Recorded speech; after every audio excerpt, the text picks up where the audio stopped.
Good evening, everyone, and welcome to another question of the week. Last time we talked about underappreciated chips from the Universal Century, and this time, Lord Spleech asked about underappreciated chips from the alternate universes. So let's start big with the Cosmic Era, because when it comes to the Earth Alliance, I think all of them could do with a little bit more love. To really show the might of the Djinns, and of course also Zaft's other mobile suits, the ships of the Earth Alliance were seemingly made out of the same materials as the Leos from Gundam Wing. As soon as a Djinn even got close to an Earth Alliance ship, they just exploded.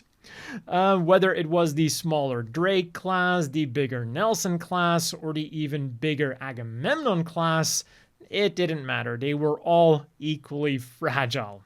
And out of those three, I particularly like the little Drake class because not only do we not get a lot of escort type ships in Gundam, but despite its very explodey reputation, it also ended up becoming a pretty important ship for the Earth Alliance. So when it was first built, it really wasn't all that formidable, at all.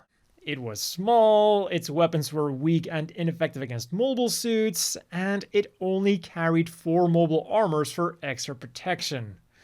Still, this was enough because it was just supposed to be an escort ship to provide extra support to the bigger ships like the Nelson class and the Agamemnon class. The later refits, though, turned the Drake class into something that was not only more formidable, but also significantly more useful. Its first refit gave the ship a small mobile suit hangar and 2 catapults to launch the 4 mobile suits that it could now carry and support.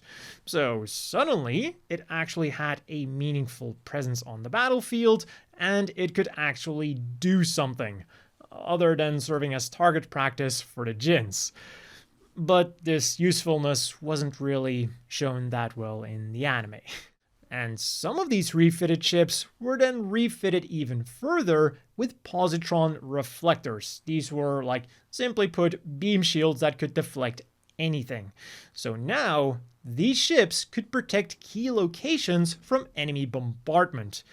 And this is a concept that we don't really see a lot of in Gundam, and I really like how this gives a lot more usability to such a small, weak, and fragile ship such as the Drake class. Again, suddenly it became a lot more useful. And then in Gundam Seed Freedom, they gave it a little power boost by upgrading its Vulcan guns to linear guns. So it was kinda similar to the Federation's Salamis class. It started underpowered, but it got improved and then just kept on going.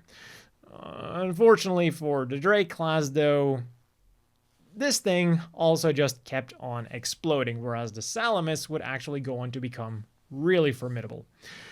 Meanwhile, on the other end of the spectrum then, we have the Girty Lue-Class, a capital ship whose power, I believe, was never truly and fully utilized in the series. Developed as a successor to the Archangel class, these ships were not just extremely powerful, both thanks to their own weapons and their mobile suit complement, but they also had the ability to become completely invisible thanks to the Mirage Colloid technology. Now, this was of course banned in the series, but it's not like the Earth Alliance really let such things stop them. Back to the Mirage Colloid technology, the ship used this ability once when they stole the Gundams all the way at the beginning of the series, and then never again, at least not that I can remember. And there are so many occasions where an invisible ship would be super lethal and super handy. The first thing that came to mind was all the way at the end of the series, when it was trying to escape with Lord Jibril on board, who was the head honcho of the Earth Alliance and Logos, and also the guy that Zaft really wanted to get out of the picture. So maybe that moment would have been a good time to activate the Mirage Colloid so that they could make a stealthy getaway. But no, they just decide to not do that and present themselves as an easy target for the first Zaft mobile suit that just happens to find this big ship that presents a big target.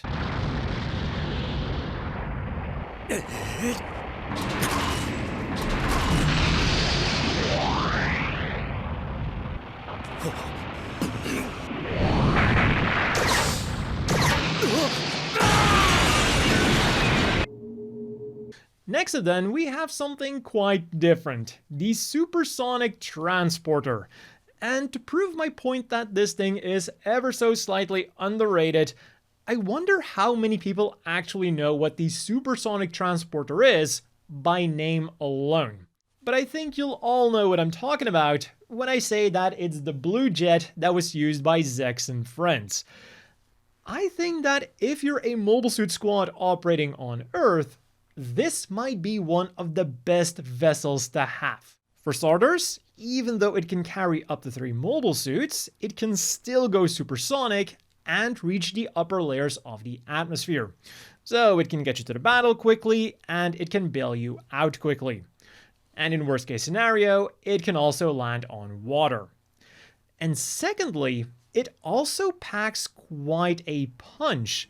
It comes with machine guns, a twin-barreled laser turret, and a triple-barreled beam turret. And at least the laser turret is powerful enough to penetrate the electromagnetic shield and armor of a Virgo, which is like the most powerful mass production mobile suit of the After Colony era. So once you're dropped into the combat zone, this thing can provide covering fire as well. Or if you're a Leo squad that is armed with pea shooters, you can be supporting the Supersonic Transporter.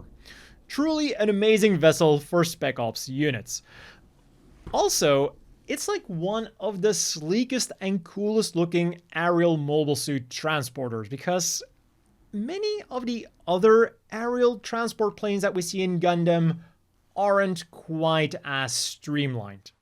Completely not sleek then is our next underappreciated ship from an equally underrated anime. The original Freeden from Gundam X.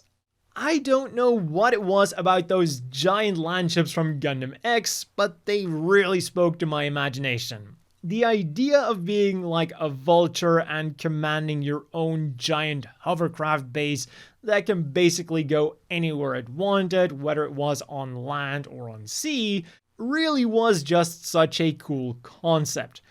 It might not be particularly powerful on its own, but it's got excellent mobile suit handling capabilities, facilities to handle cargo, and a lot of cargo space for all of that loot you get as a vulture. For protection, it might just have a single twin-barreled beam cannon, but it can of course carry a lot of mobile suits for protection. And finally then, a ship of which I'm not sure if it's underrated or not, but I did want to give an honorable mention to the Volga-Class. I just really like how it looks, and on top of that, it's also powerful, and I don't see too many people talking about this thing. Also, I think it's funny how it has a Trans-Am system, which is typically something we only associate with like GN Drive mobile suits or the Ptolemaios 2. So yeah, this thing definitely has some cool tricks up its sleeve. But those have been all of the alternate universe ships that I consider to be either underrated, underloved, or both. So let me know down below which ships you think could do with some more love. And if you've got a question you want me to answer in a future question of the week video, you can also leave that down below. As always, a big thank you to the Patreon supporters. I hope everyone watching has a great evening, and I'll see you all next time with another question of the week.